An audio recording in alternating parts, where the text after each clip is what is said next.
Hello and welcome to the Nakatomi Break Room. I'm your host, Christian Seal. I'm joined by my co-host, Xander Massey. Hello. And Blake Bauman. Yo. And we are three working stiffs in the film industry who love movies. I work in visual effects, Xander has a background in film finance and distribution, and Blake works in feature animation. Here we talk about the art, business, and culture of cinema. Let's start with Jackie Brown. I don't actually want to start with this movie, but I feel like we should because it's the bigger movie. And also Coffy is fucking awesome. I forgot how good that movie was. It's so good. Yeah. Not to mention the soundtrack, which we can get into, but I own that soundtrack on vinyl and it's just so good. Oh, what? Oh, dude. Yeah. That's awesome. Yeah, I play it pretty often. We need a sidebar about that later. You would expect Foxy, them to use the Foxy Brown soundtrack more, but they use the Coffy soundtrack more. Yeah. No, that was one of the things I was going to bring up is, did you guys notice that the music from Coffy is all over Jackie Brown? Yeah. Oh, yeah. Wait. Yeah, you're totally right. Let me just preface, I had not seen either. So this was kind of a treat. Jackie Brown has been on my list for a while. I've always wanted to watch it. I feel like Pam Grier is just amazing in this movie. And then it's interesting to see that and then seeing the old movie. I feel like the way to watch it is probably to go Coffy and then Jackie Brown. What do you guys think? Is there like an order here, a Pam Grier order? That's how I did it, and I think that it is always fun to go backwards and be like, oh, that's where he got that from. But it was looking for things from Coffy in Jackie Brown, so it was nice to do it that way. Yeah, I was kind of hoping he would make some kind of subtle nod back to something in the characters of either Foxy Brown or Coffy. Like, this is the character 30 years later. Like, you know how they kind of do that with movies like The Rock, where Sean Connery plays a very James Bond-esque character. This is kind of like playing out the scenario of if James Bond had been captured. I love The Rock. I've seen that movie probably 15 times, and I've never thought that he was old James Bond.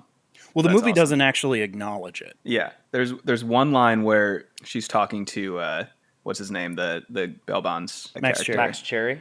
Max Cherry. And he says, I bet you look the same. You just had an afro back in the 70s or whatever. And she says, I had an afro and a skinnier ass. Same. Yeah. Yeah, she does look exactly the same, by the way. All right, so Jackie Brown, the titular character, she's a flight attendant, gets busted by the feds carrying money and drugs from Mexico. Her employer, played by the venerated Samuel L. Jackson, bails her out and shortly after unsuccessfully attempts to murder her. So, did you guys actually count how many Kango hats he has? No, does it change quite a bit? Dude, I know he's wearing a different Kango hat in every scene of the movie. I mean, that obviously upped the quality of the overall film, let's be honest. When I worked at America's Funniest Home Videos, we had an intern that wore a different beret every day, and we all thought she was super weird. But for some reason, Samuel L. Jackson can pull it off. You know what? Respect. He really can. He definitely can pull it off. And a ponytail. A long ponytail. A long ponytail. Yeah, arguably he pulled that off less. Yeah. Wait, are you talking about the one coming off his chin or the back of his head? Yeah. Ooh, true. There's a little competition there. Which one? I remember watching that movie in college, and Samuel L. Jackson was all about the fact that he brought a lot of these things to the part. All right, so Jackie Brown is an adaptation of the Elmore Leonard novel Rum Punch. I do love the more noteworthy Elmore Leonard adaptations, like Get Shorty, Out of Sight was another one, which also features Ray Nicolette, played by Michael Keaton, directed by Soderbergh. Yeah, right. There's another one that's on Netflix right now. It's called Life of Crime. I randomly watched it a couple months ago. Have you guys heard of this? It's got an amazing cast. It's like Tim Robbins, Jennifer Aniston, but it has a lot of the same characters. So the character of Ordell Roby is played by Mos Def, and the character of Melanie, the Bridget Fonda character from Jackie Brown, is played by Isla Fisher.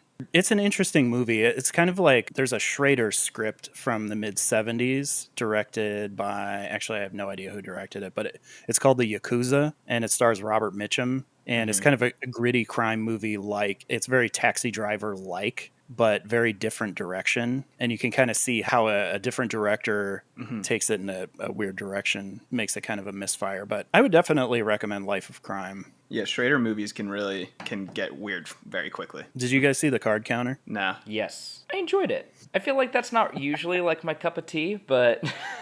Oh, I liked it a lot. Kate hated it. You're waiting for me to have like a rousing review, and No, I'm just waiting for you to be like, yeah, I didn't like it, so I can be like, fuck you, Blake. Yeah, right? I've seen Jackie Brown. I must have seen this movie half a dozen times, and I love this movie. It's a good Tarantino movie. What Which are is your quite guys' the thoughts? compliment coming from you, by the way. Yeah, This well, should be okay, just a so preface. all right, let's get into it. Yes, actually, what is Christian's beef with Tarantino? Because I would imagine there's a decent amount. No, I love Tarantino. I think he's a national treasure of cinema. I do think, every movie has just been a blank check, carte blanche, do whatever you want. We'll greenlight any script, we'll make whatever you want. Mm-hmm. Mm-hmm. And that's like every artist's dream, right? So if you follow that dream too long, it eventually becomes a nightmare. And that is The Hateful Eight. Absolutely. It could have been so much better if there was just some kind of collaborative process, which is the filmmaking process. You need somebody to just be like, hey, man, this isn't really that strong. Like, I think we can do better.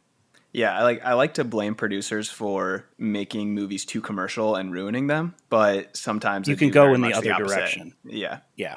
And in this case, that movie really needed a producer. Imagine you're a director, right? You're going into a pitch meeting.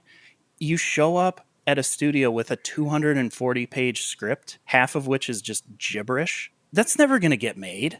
You're going to get laughed out of the building. And it all takes place in one room. I mean, like, it all is supposed to come to a head, and it does, but it's not even that rewarding at the end. And you want there to be, like, some, form follows function where like, they choose to do it in one house, but in 70 millimeter to make some sort of purpose. I mean, like, I think there's an argument you could make to say, like, that by making it 70 millimeter, he created something that was more engaging, but I just don't really see why that makes sense. To the 70 millimeter thing, I totally get it. If somebody offered me an opportunity to shoot something on 70 millimeter, I'd be like, hell yeah, I would never turn that down. That's amazing. Like, and he's not doing it because he thinks he's David Lean. He's not trying to make Lawrence of Arabia.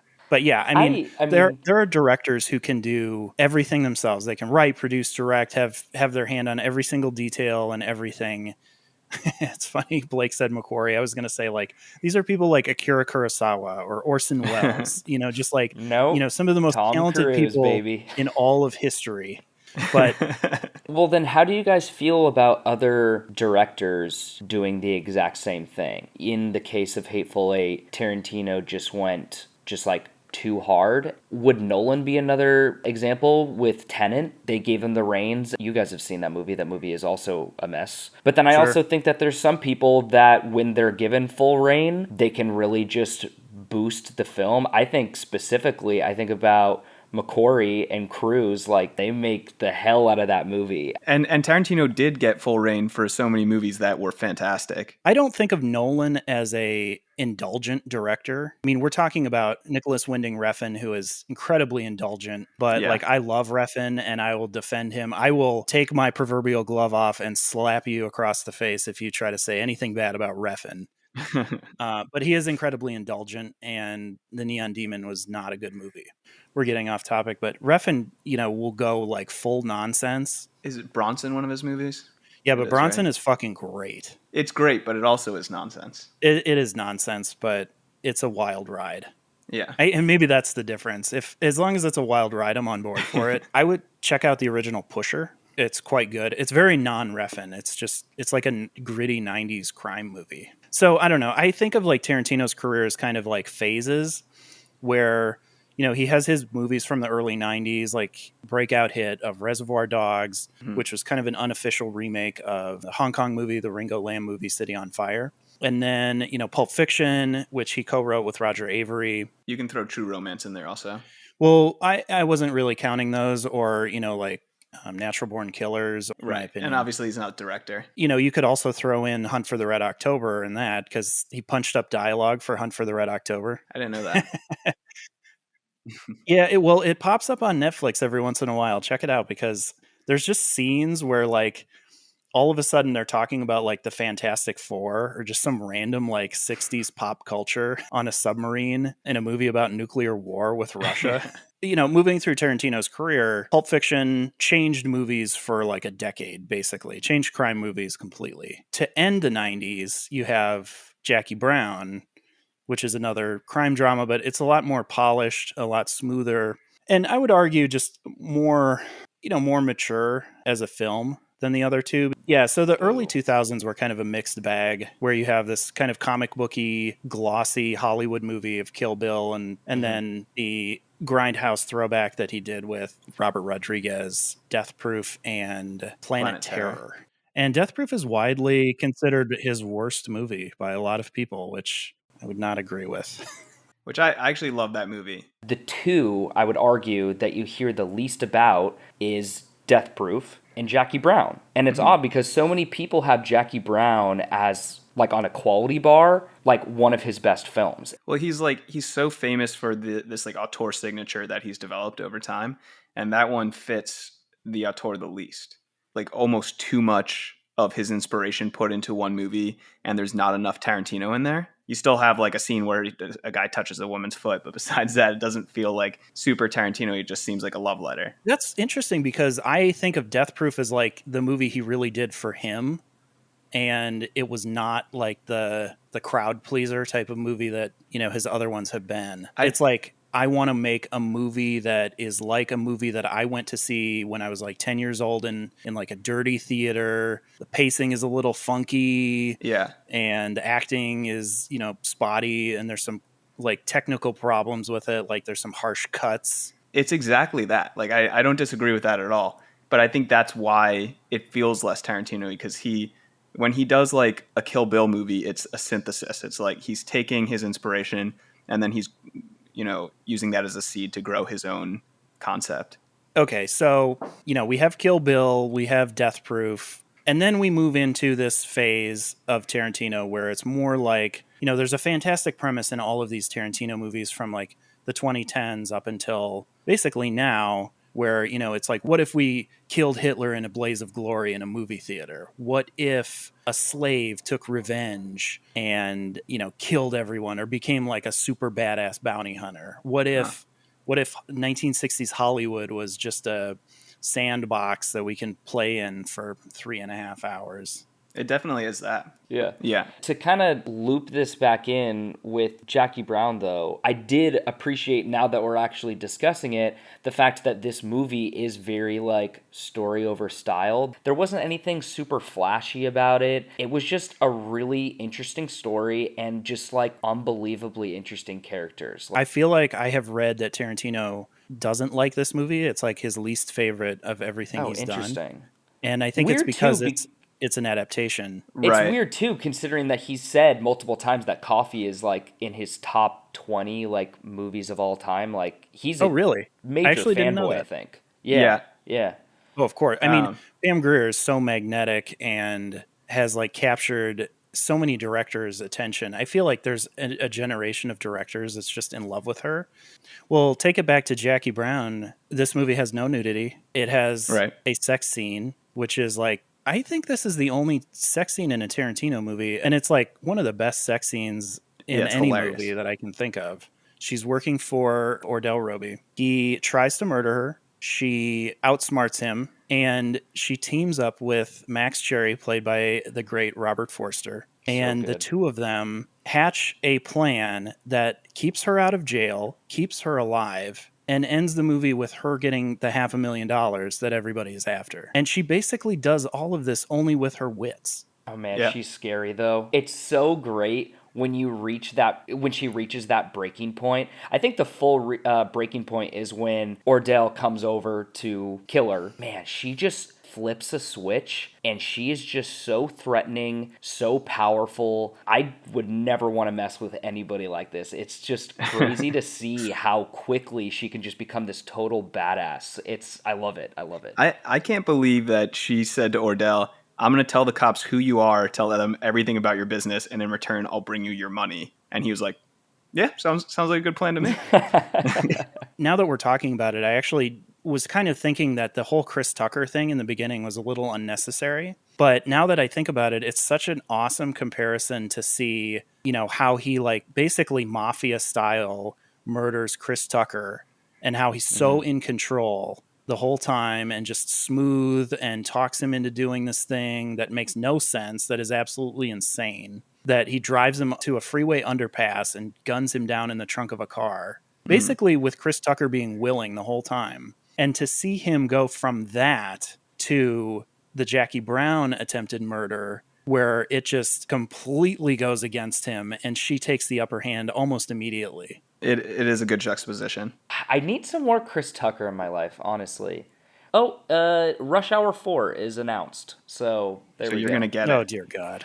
Ordell Roby his primary goal in this movie is to get his $500,000 out of Mexico. And $500,000 in 1997, which is the year this movie was released, is worth $866,000 today. Yeah, I'm sorry, but that's just really sad. You just expect for an arms dealer, especially when you're going to these great lengths in order to get your money, we're talking millions of dollars. It's just $860,000. Yeah. The guy owns 3 homes, doesn't he? He at least owns 2.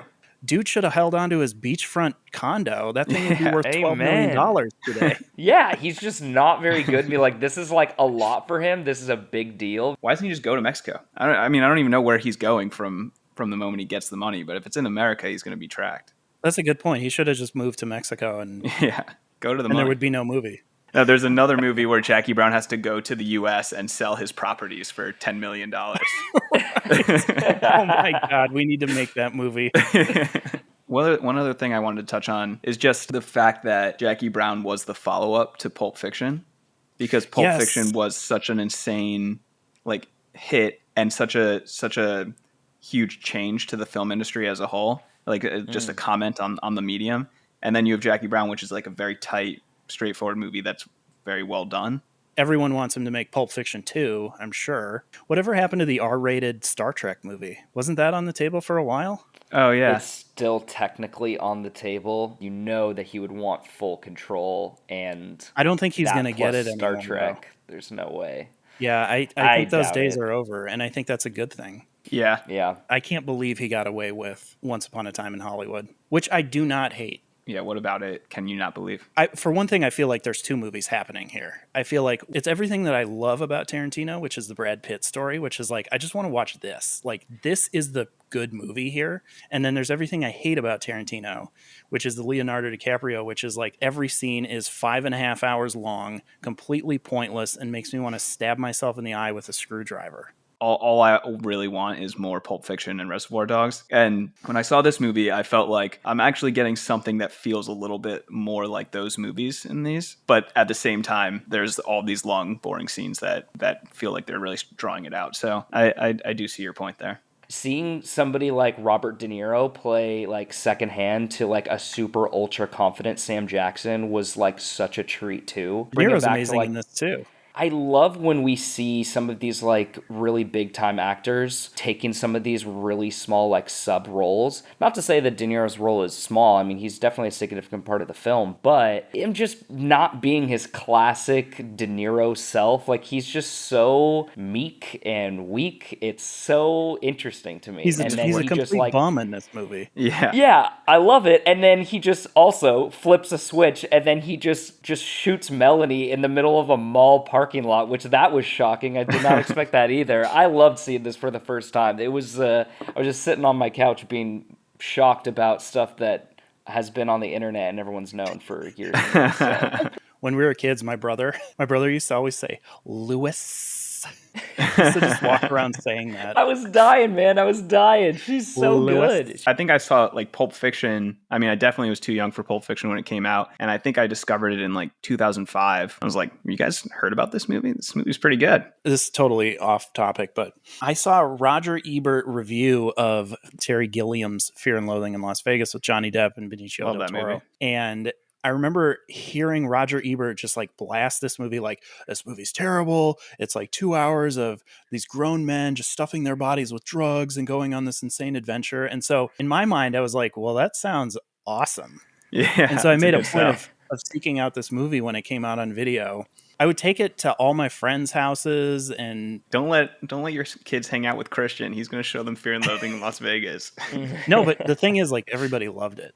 Maybe it's something that was very common in the 70s, but am I the only one that thought it was so strange that on Max Cherry's like lunch break, he's like, yeah, I think I'm just going to go down to the mall and go see a movie. He owns the company. Like by himself. I don't know. It just seemed like very strange to me. I'm like, so funny that's your reaction right? to that. Because mine was like, I know. This seems great. By the way, I have had jobs where I have done that and gotten away with it, and it feels super weird. I was gonna say that'd just be so strange to me. Like it is really on, like, weird. A Wednesday. Yeah, it's really weird seeing a movie in a theater on a weekday, and it's really weird doing it when you're supposed to be working. Yes. Random notes: Chicks with Guns. Was it like a VHS production that he just like bought from some like guns and ammo type store? Yeah, that's my take. As an arms dealer, I feel like that is just the ultimate sell point. There you go. It's like, I mean, it's one of the first scenes of the movie, right? The scene where it opens on her just standing there, it seems very reminiscent of Pam Grier, like Coffy and Foxy Brown type movies. I actually started Sheba Baby the other day, and it just like is a long scene of her just walking in the intro. Did you guys wish that the ending of Jackie Brown was her walking off into the sunset on a beach? That might have been a little too on the nose. Yeah. If only. I think one of the most amazing things about this movie is that he cast a 48-year-old woman as a lead in a major Hollywood movie, and it made a ton of money. I mean, that's basically unheard of. I can't think of any other movie like that. It works, and she is the only person that I can imagine doing a role like that. Yeah, like who could he have cast and made this work? I feel like nobody. The character in Rum Punch, her name is Jackie Burke, and she's a white woman. So he changed it to Jackie Brown, which is an obvious reference to Foxy Brown, and cast Pam Grier. He basically made it something completely different at the same time as more or less being a faithful adaptation, is my understanding, to the novel.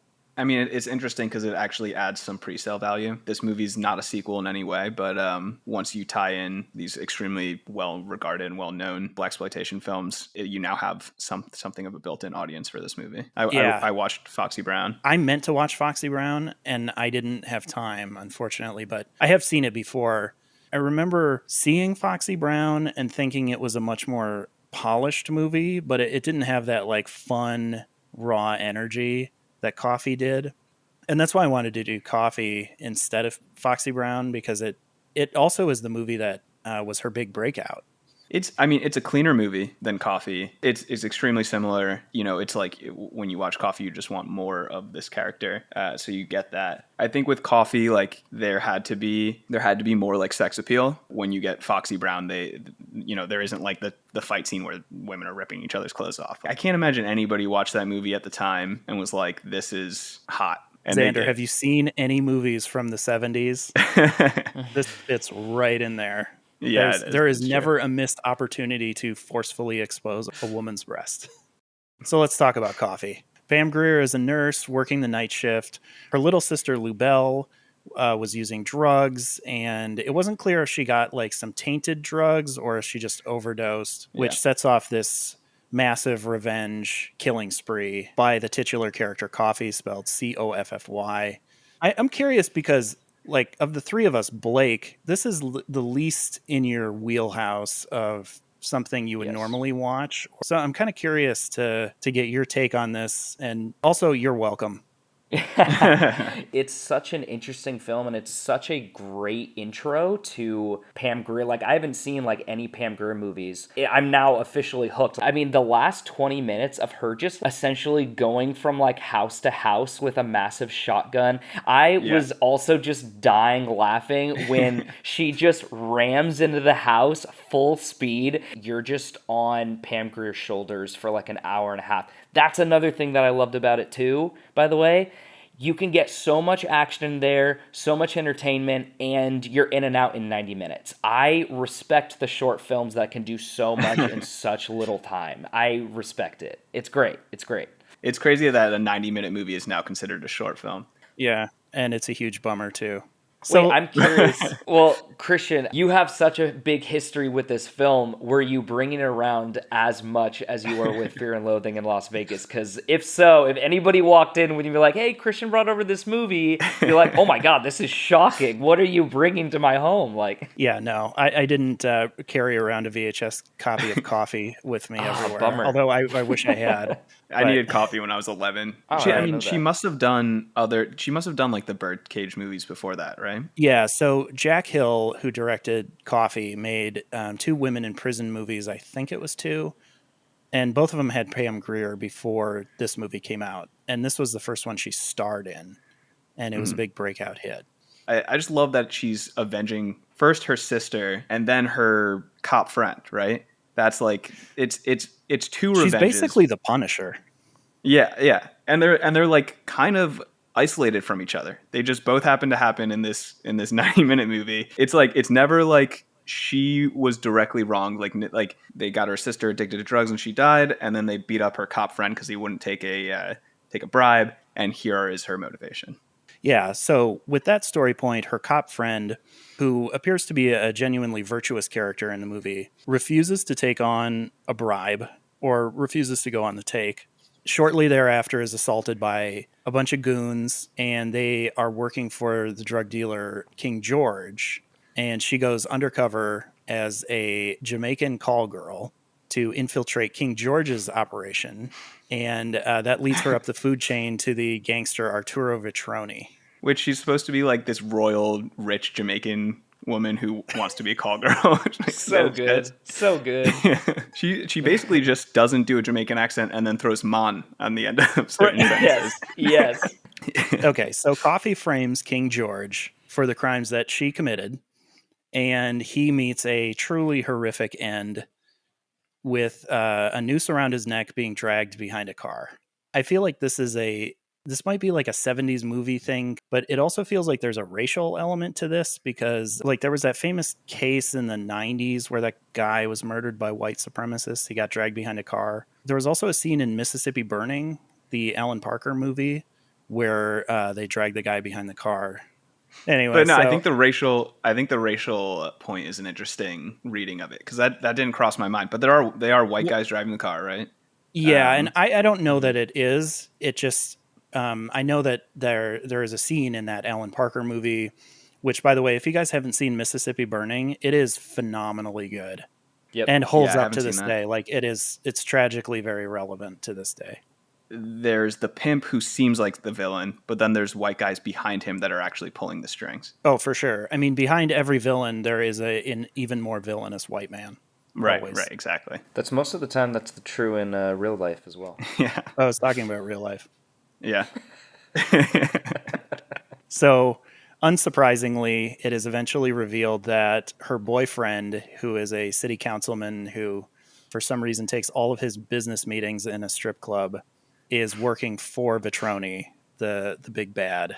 And he has the great line, black, brown, yellow, I'm in it for the green.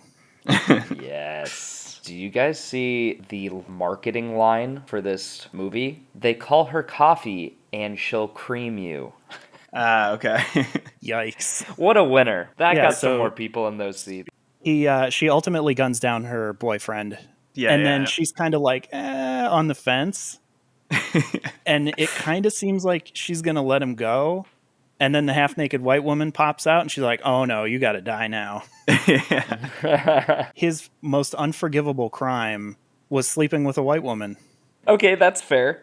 I mean, I think it's crazy that she started her career doing these, like, women in cages movies, like, extremely lurid, sexy, like, drive-in movies. Jackie Brown being at the other end of it, but I think it's an interesting thing to explore of like is Coffy an empowered woman, or is this a movie that's meant for like dudes to watch and be like, I love guns and boobs?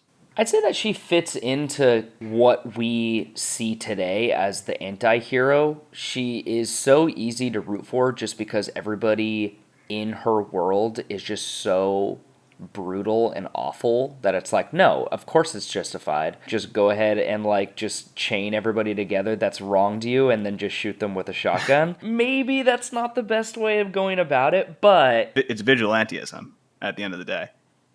Sure. And I will say that in Foxy Brown, they do ask that question: is this she making moral decisions, or is she making vengeful decisions? I'm wondering, like, is this a positive message culturally for women and feminism? The argument is that this is an exploitation movie chock full of gratuitous nudity, that she is murderous, and she consistently uses sex as a weapon.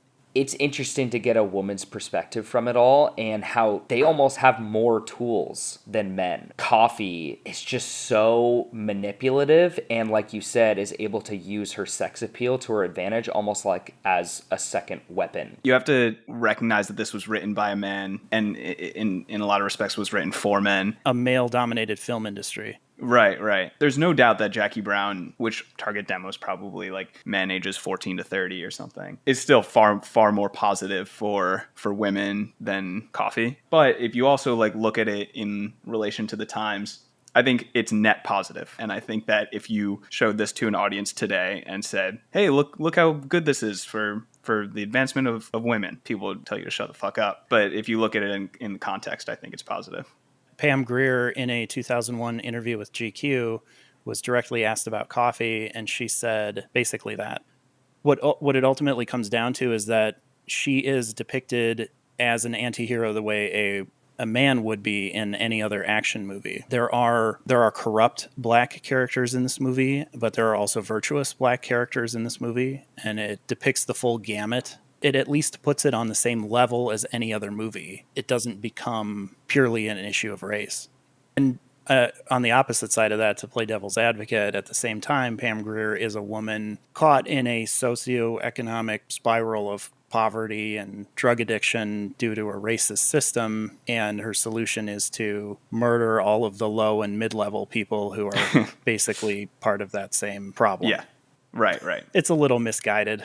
One quick note on the topic of feminist crime movies. There are a couple really good ones that I wanted to mention.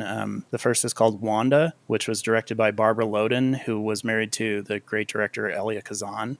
Fantastic movie. It's a little hard to find, but definitely worth a watch.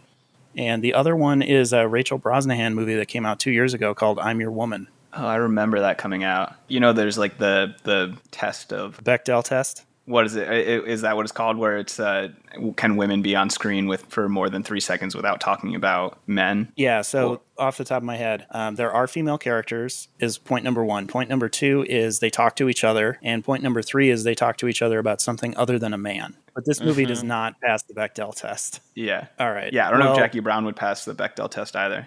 I think she talks to Sharonda. Well, they don't really talk about anything, but I don't think they talk about Ordell. Doesn't she say, how do you know Ordell? Okay. Jackie Brown fails the Bechdel test. There's so many like little artifacts of the era that you just forget about that are so fun to watch. But one of the more noteworthy ones was a full shot of Sid Haig sitting in a chair by the pool wearing like red briefs, and his body is covered in hair. Just that amount of body hair on screen is totally unheard of, unless it's like a werewolf movie. Isn't he the judge in Jackie Brown? Sid Haig is the judge in Jackie Brown, yes. Yeah. He's the one who she stabs in the neck at the end with like the sharpened paper clip. What are you guys watching lately? Barry just keeps on getting better. Bill Hader is just the best. His acting is top notch. The writing is so interesting. You have like fan favorites like NoHo Hank, which is just, it's unbelievable writing. It does have the great idea of he's just like cosmically destined toward violence and having to murder people despite how much he tries to get out of it. The universe just won't let him. Yeah, so I just rewatched Silent Night, Deadly Night, and that movie is so much more fucked up than I remember. And really good. It's like a Christmas horror movie? Yeah, it's early 70s Christmas horror. Actually, I'm not going to go too much into it, but it's a Christmas horror 70s, kind of a classic. It's up there with like Black Christmas. What I got is Atlanta. Like Atlanta all day. It's just the best show on TV. Very pro Barry as well, but I would say it gives it a run for its money. Thank you for listening. This has been the Nakatomi Break Room. I am Christian Seal, joined by Xander Massey, Blake Bauman, and the three of us would like to say, here's to swimming with bow-legged women.